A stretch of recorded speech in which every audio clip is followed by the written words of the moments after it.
श्रीमन्महागणाधिपतये नमः। रामाय रामभद्राय रामचंद्राय वेधसे रघुनाथाय नाथाय सीतायाः पतये नमः। प्रिय मित्रों, सादर नमस्कार। एक बार हनुमान जी को ऐसा लगा कि मैं न होता तो ये काम कैसे होता। तो श्री रामचरितमानस के सुंदरकांड में एक प्रसंग आता है कि अशोक वाटिका में जिस समय रावण क्रोध में आकर के तलवार लेकर के सीता माता को मारने के लिए दौड़ता है, तब हनुमान जी को ऐसा विचार आया कि मैं इसकी तलवार छीन करके और इसके 10 सिर काट डालता हूँ। लेकिन फिर सोचा कि हमें तो केवल सीता माता का पता लगाने के लिए भेजा गया है, और जामवंत जी ने कहा भी है कि इतना करहु तात तुम जाई, सीता ही देख ही कहु सुधि आई। तो ये तो कहा नहीं है कि रावण को मार करके आना, तब क्या करें। अब थोड़ी देर उन्होंने विचार ऐसे ही कर ही रहे थे कि इतने में मंदोदरी जो रावण की पत्नी थी वो आई और रावण का हाथ उसने पकड़ लिया और कहा कि यह ठीक नहीं है। अब यह देख करके हनुमान जी बड़े खुश हुए और उन्होंने सोचा कि अगर मैं जो है रावण को रोकने के लिए पहुंच गया होता तो मुझे यह भ्रम हो जाता कि यदि मैं ना होता तो सीता जी को कौन बचाता। अच्छा, अक्सर हम लोगों को भी यह भ्रम हो जाता है कि अगर मैं न होता तो क्या होता, ये काम कौन करता, कौन परिवार का पालन करता, कौन यह काम करता। लेकिन आप इस भ्रम में नहीं रहना चाहिए, हो सकता है उससे अच्छे तरीके से भी वो रहें आपके ना रहने पर। सीता माता, अच्छा इससे यही शिक्षा मिलती है। आप देखिए आगे क्या हुआ। सीता माता को बचाने के लिए भगवान ने मंदोदरी को एक कार्य सौंप दिया। अब मंदोदरी कौन थी? उसी की पत्नी थी, उसी ने बचा लिया। तो भगवान जिससे जो काम करवाना चाहते हैं उससे वो काम करवा लेते हैं। कैसे? तभी तो लिख दिया तुलसी बाबा ने कि गरल सुधारी पु करई मिताई, गरल सुधारी पु करई मिताई, गोपद सिंधु अनल शीतलाई, गरुण सुमेरु रेणु समताही, राम कृपा करि जितवा जाही। गरल सुधा, गरल माने जहर, विष जो है वह अमृत का काम करने लगता है। रिपु करई मिताई, जो रिपु होते हैं, जो शत्रु होते हैं, वो मित्रता करने लगते हैं, वो मिताई करने लगते हैं, मित्र बन जाते हैं। गोपद सिंधु, और जो समुद्र है वह गाय के खुर के जितना हो जाता है। और अनल शीतलाई, और आग जो है वह शीतलता प्रदान करने लगती है। गरुण सुमेरु रेणु समताही, सुमेर पर्वत जो है वह धूल की एक कण के बराबर उसका वजन हो जाता है।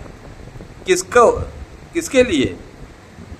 राम कृपा कर चितवा जाही, भगवान श्री रामचंद्र जी जिस पर एक कृपा दृष्टि अपनी डाल देते हैं उसके लिए विष जो है वो अमृत का काम करने लगता है, दुश्मन जो है वो दोस्त जैसा व्यवहार करने लगता है। ये संसार समुद्र से तरने में उसको उतना ही मेहनत करना पड़ता है जैसे गाय के खुर के बराबर पानी भरा हो तो उसको ढाकने में। और सुमेर पर्वत पहाड़ के समय जो हमें पहाड़ के बराबर लगता है कोई कार्य, वह धूल के बराबर हो जाता है। इसलिए राम जी का नाम लेते रहिए। अच्छा, उसके बाद त्रिजटा ने चूंकि आगे कहा कि बंदर एक बंदर आएगा और वह इस लंका को जला देगा। सुंदरकांड में लिखा, कहा सपने बानर लंका जारी, जातु धान सेना सब मारी, सपने वानर लंका जारी। अशोक के वृक्ष पर, जिस वृक्ष पर माता सीता बैठी थी, जिस वृक्ष के नीचे, अशोक वृक्ष के नीचे, उस वृक्ष के एक डाल पर हनुमान जी बैठे हुए थे, तो सारा नजारा वो देख रहे थे। तो तीष्टा माता कहती हैं कि स्वप्न में मैंने ऐसा एक स्वप्न देखा कि एक बंदर आएगा, वो सारी लंका जला देगा और जात उधान अर्थात इस राक्षसों की सेना का संहार कर देगा। तब हनुमान जी ने कहा कि मुझे तो ऐसा कोई कार्य सौंपा नहीं भगवान श्री राम ने। उन्होंने तो कहा कि केवल सीता जी का पता लगा करके आ जाना। बड़े विचार में पड़े, लेकिन उन्होंने कहा ठीक है, भगवान की जैसी मर्जी, क्योंकि भगवान तो जिससे चाहे उससे काम करा लेते हैं। तो देखते हैं आगे आगे क्या होता है। क्योंकि जब रावण से बचाने के लिए मंदोदरी आ गई, तो देखते हैं किस बंदर से, क्योंकि और कोई बंदर आया नहीं, आया मैं ही हूं, क्योंकि बाकी सब ने तो असमर्थता भी कर दी थी। अंगद भी कह रहा था कि यदि मैं चला जाऊंगा तो वापस आने में संदेह है। अब उसके बाद फिर देखिए आगे की कहानी। जब हनुमान जी फल उल खा करके जाते हैं, तो रावण पकड़ करके ले, मेघनाथ पकड़ करके ले जाता है इंद्रजीत रावण के पास। तो कहता है इसको, बंदर को मार डाला जाए। तो कहते हैं कि हनुमान जी ने कोई प्रयास नहीं किया, शांति से बैठे थे। अब कहा जो भगवान करेंगे वही करेंगे, हम कुछ नहीं करेंगे। भगवान ने कहा ठीक है, वो भी करवा देंगे। तो विभीषण जी आ जाते हैं और कहते हैं नीति विरोध न मारिय दूता। दूत को मारना नीति के विरोध में है। नीति ऐसा नहीं कहती है, इसलिए बंदर को मृत्युदंड नहीं देना चाहिए। तब हनुमान जी को पता लगा, फिर हनुमान जी को विश्वास हुआ कि राम जी ने बचाने के लिए हमारे उपाय कर दिया, विभीषण को भेज दिया। अब रावण आगे क्या कहता है, फिर कहता है ठीक है, नहीं इसको मारेंगे। तो कहता है कपि के ममता पूछ पर सबई कहूँ समुझाई, और तेल बोरी पट बांधी पुनी पावक देहु लगाई, सियावर रामचंद्र की जय। तो बंदर को कहा मारिए नहीं, इसकी पूंछ में कपड़ा लपेट करके उसमें तेल डाल करके इसे जला दीजिए। और इतना पूंछ बढ़ाया। हनुमान जी ने कहा देखिए सारी व्यवस्था कर दिया। बात तो तीष्टा ने सही कही थी। रहा न नगर बसन घृत तेला, बाढ़ी पूंछ कीन कपि खेला। तेल क्या कहा जाए, तेल घी कपड़ा सब समाप्त हो गया। अच्छा, तो हनुमान जी ने भी जिनको जिनको जिन जिन में कपड़ा दिया था, तेल दिया था, घी दिया था, उनके उनके घर प्रसाद भी पहुंचा दिया था। उनके उनके घर में जलती हुई आग पहुंचा दिया। कपड़ा वही घी सब सबके घर में फेंकवा दिया, डाल दिया पूंछ के द्वारा।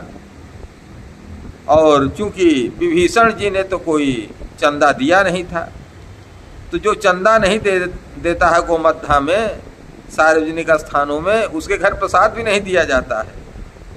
तो विभीषण जी ने चंदा नहीं दिया था, तो इनके घर आग भी नहीं लगाई, हनुमान जी ने प्रसाद भी नहीं भेजा।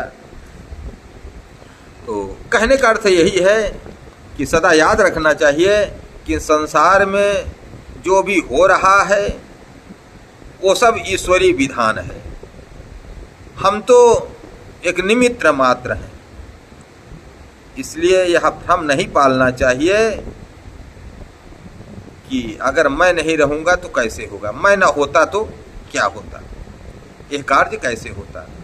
क्यों? क्योंकि राम की न चाहै सोई होई, करई अन्यथा अस नहीं कोई। राम की न चाहै सोई होई, करई अन्यथा अस नहीं कोई। राम जी जो चाहते हैं वही करते हैं, वही होता है, अन्यथा कुछ भी नहीं होता। ऐसी किसी में सामर्थ्य नहीं है जो अन्यथा कर ले, उसके अलावा कोई दूसरा काम करे। तो हाँ, अगर आपको चैनल अच्छा लगे चैनल को सब्सक्राइब कर दें, लाइक करें, शेयर करें लोगों में। हर हर महादेव, जय श्री कृष्ण, जय श्री राधे, हर हर महादेव, जय श्री राम।